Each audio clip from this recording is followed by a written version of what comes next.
ایک مرتبہ پتھر توڑنے والے چند مزدور حضرت سیدنا وہب بن منبع رحمۃ اللہ تعالیٰ علیہ کی بارگاہ میں حاضر ہوئے اور عرض کی، حضور، جس قدر مصیبتوں کا ہمیں سامنا ہے، کیا ہم سے پہلے لوگ بھی کبھی ایسی مصیبتوں سے دو چار ہوئے؟ آپ رحمۃ اللہ تعالیٰ علیہ نے ان کی یہ بات سن کر ارشاد فرمایا، اگر تم اپنی مصیبتوں اور اپنے سے سابقہ لوگوں کے مصائب کا موازنہ کرو تو تمہیں ان کے مصائب کے سامنے اپنی مصیبتیں ایسے محسوس ہوں گی جیسے آگ کے مقابلے میں دھواں، یعنی ان کی مصیبتیں آگ اور تمہاری مصیبتیں دھوئیں کی طرح ہیں۔ ایک عورت اور اس کے 7 بیٹے۔ پھر آپ رضی اللہ تعالی عنہ نے فرمایا، بنی اسرائیل میں ایک عورت تھی جس کا نام سارہ تھا، اس کے 7 بیٹے تھے۔ جس ملک میں وہ رہتی تھی وہاں کا بادشاہ بڑا ظالم تھا، وہ لوگوں کو زبردستی خنزیر کا گوشت کھلاتا، جو انکار کرتا اسے قتل کروا دیتا۔ چنانچہ اس عورت کو بھی اس کے بیٹوں سمیت بادشاہ کے سامنے لایا گیا۔ اس ظالم بادشاہ نے سب سے بڑے لڑکے کو بلوایا اور کہا، یہ خنزیر کا گوشت کھاؤ۔ اس مرد مجاہد نے جواب دیا، میں اللہ عز و جل کی حرام کی گئی چیز کو ہرگز نہیں کھاؤں گا۔ بادشاہ نے جب یہ سنا تو حکم دیا کہ اسے سخت ترین سزا دی جائے، جلا آگے بڑھا اور اس کی ہر عضو کو کاٹ ڈالا اور اسے شہید کر دیا۔ پھر ظالم بادشاہ نے اس سے چھوٹے لڑکے کو بلایا اور اس کے سامنے بھی خنزیر کا گوشت رکھتے ہوئے کہا، اسے کھاؤ۔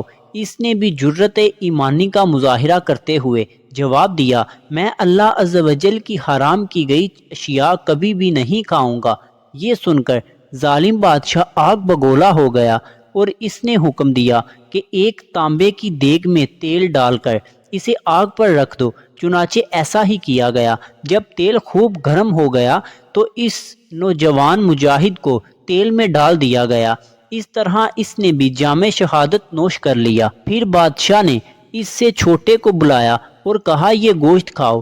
اس نے بادشاہ سے کہا، تو ذلیل و کمزور ہے، تو اللہ عز و جل کے مقابلے میں کچھ بھی نہیں، تو مجھے اللہ عز و جل کے حکم کے خلاف کسی بات پر ہرگز آمادہ نہیں کر سکتا۔ جو تیرے جی میں آئے تو کر لے، لیکن میں اللہ عز و جل کی حرام کردہ اشیاء کبھی بھی نہیں کھاؤں گا۔ بادشاہ یہ سن کر ہنسنے لگا اور لوگوں سے کہنے لگا، کیا تم جانتے ہو کہ اس نے مجھے گالی کیوں دی؟ اس نے یہ سوچ کر مجھے گالی دی ہے کہ میں گالی سن کر طیش میں آ جاؤں گا اور فوراً اسے قتل کرنے کا حکم دے دوں گا۔ اس طرح یہ آسانی سے موت کے گھاٹ اتر جائے گا، لیکن میں ہرگز ایسا نہیں کروں گا۔ ان کی کھال۔ پھر اس ظالم بادشاہ نے حکم دیا کہ اسے سخت سے سخت سزا دی جائے۔ چنانچہ ظالم بادشاہ کے حکم پر پہلے اس نوجوان کی گردن کی کھال کاٹی گئی، پھر اس کے سر اور چہرے کی کھال اتار لی گئی اور اس طرح اسے بھی شہید کر دیا گیا۔ بادشاہ نے اسی طرح مختلف ظالمانہ انداز میں باقی بھائیوں کو بھی شہید کروا دیا۔ آخر میں سب سے چھوٹا بھائی بچا۔ بادشاہ نے اس کی والدہ کو بلایا اور کہا، میں تیرا بھی یہی حشر کروں گا۔ اگر تو اپنی اور اپنے اس بیٹے کی سلامتی چاہتی ہے تو اسے تنہائی میں لے جا اور سمجھا، اگر یہ ایک لقمہ کھانے پر بھی راضی ہو گیا تو میں تم دونوں کو چھوڑ دوں گا، پھر تم من پسند زندگی گزارنا۔ اس عورت نے کہا، ٹھیک ہے، میں اسے سمجھانے کی کوشش کرتی ہوں۔ پھر وہ اپنے بیٹے کو تنہائی میں لے گئی اور کہا، اے میرے لخت جگر، کیا تو جانتا ہے کہ تیرے بھائیوں میں سے ہر ایک پر میرا ایک حق ہے اور تجھ پر میرے 2 حق ہیں؟ وہ اس طرح کہ میں نے تیرے بھائیوں کو 2 سال دودھ پلایا تھا۔ تیری پیدائش سے چند دن قبل تیرے والد کا انتقال ہو گیا۔ پھر جب تیری ولادت ہوئی تو بہت زیادہ کمزور تھا۔ مجھے تجھ پر بڑا ترس آیا اور میں نے تیری کمزوری اور تجھ سے اپنی شدید محبت کی وجہ سے تجھے 4 سال دودھ پلایا۔ میں تجھے اللہ عز و جل اور اس احسان کا واسطہ دے کر کہتی ہوں جو میں نے تجھ پر کیا کہ تو ہرگز اس چیز کو نہ کھانا جسے اللہ رب العزت نے حرام کیا ہے، اور بروز قیامت اپنے بھائیوں سے اس حال میں نہ ملنا کہ تو ان میں سے نہ ہو۔ جب سعادت مند بیٹے نے ماں کی یہ بات سنی تو کہا، میں تو ڈر رہا تھا کہ شاید آپ مجھے خنزیر کا گوشت کھانے پر ابھاریں گی، لیکن اللہ عز و جل کا شکر ہے کہ اس نے مجھے تم جیسی عظیم ماں عطا فرمائی، اب یہ وہی کرے گا۔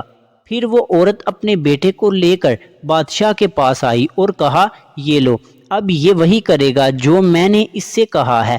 بادشاہ بڑا خوش ہوا اور اس کی طرف خنزیر کا گوشت بڑھاتے ہوئے کہا، یہ لو، اس میں سے کچھ کھا لو۔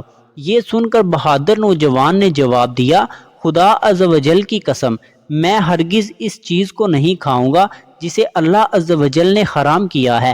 بادشاہ کو یہ سن کر بہت غصہ آیا، چنانچہ اس ظالم نے اس مرد مجاہد کو بھی شہید کروا دیا۔ اسی طرح یہ بھی اپنے بھائیوں سے جا ملا۔ بادشاہ نے اس عظیم عورت سے کہا، میرا خیال ہے کہ مجھے تیرے ساتھ بھی وہی سلوک کرنا پڑے گا جو تیرے بیٹوں کے ساتھ کیا ہے۔ اے بڑھیا، تیری ہلاکت ہو، تو صرف ایک لقمہ ہی کھا لے تو میں تجھے منہ مانگا انعام دوں گا، اور جو تو کہے گی میں وہی کروں گا۔ تو صرف ایک لقمہ کھا لے، پھر عیش و عشرت سے زندگی گزارنا۔ یہ سن کر اس عظیم ماں نے جواب دیا، اے ظالم، تو نے میرے بچوں کو میرے سامنے مار ڈالا، اور اب تو یہ چاہتا ہے کہ میں تیرے کہنے پر اللہ عز و جل کی نافرمانی بھی کروں۔ اپنے بچوں کی موت کے بعد مجھے زندگی سے کوئی سروکار نہیں۔ خدا عز و جل کی قسم، تو جو کچھ کر سکتا ہے کر لے، میں کبھی اللہ عز و جل کی حرام کردہ شے نہیں کھاؤں گی۔ یہ سن کر اس سفاک و ظالم بادشاہ نے اسے بھی شہید کروا دیا۔ اس طرح اس عظیم ماں کی روح بھی اپنے عظیم فرزندوں سے جا ملی۔ سبحان اللہ عز و جل، ان سب نے ایک ایک کر کے اپنی جانیں تو دے دی، لیکن اللہ عز و جل کے حکم کی خلاف ورزی نہ کی۔